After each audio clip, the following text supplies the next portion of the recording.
মৰমৰ ছাত্ৰ-ছাত্ৰীসকল, আজি অসম জাতীয় বিদ্যালয়ৰ তৃতীয় শ্ৰেণীৰ আপোন পাঠৰ পাঠ নং 13 তুলসীৰ তলে মৃগপহু চৰে পাঠটিৰ প্ৰশ্ন উত্তৰকেইটা আলোচনা কৰিমহি।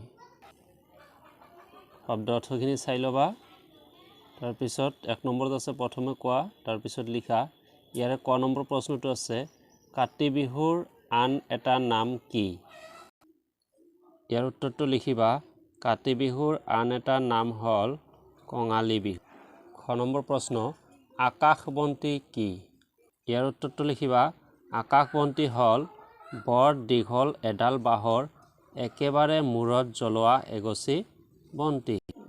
ক নম্বৰ প্ৰশ্নটো হ'ল কাতি বিহুত পথাৰত কিয় চাকি জ্বলোৱা হয়? ইয়াৰ উত্তৰটো লিখিবা। পোক পৰুৱা, নিগনি এন্দুৰ এইবোৰে যাতে শস্য নষ্ট নকৰে তাৰ বাবে লক্ষ্মী দেৱীক উদ্দেশ্য কৰি পথাৰত চাকি জ্বলাই প্ৰাৰ্থনা কৰা হয়। মৰমৰ ছাত্ৰ-ছাত্ৰীসকল, ইয়াৰ পিছত অন্যান্য প্ৰশ্নৰ শিতান আলোচনা কৰিম। তাৰ আগতে মোৰ চেনেলটো ছাবস্ক্ৰাইব কৰি ল'বা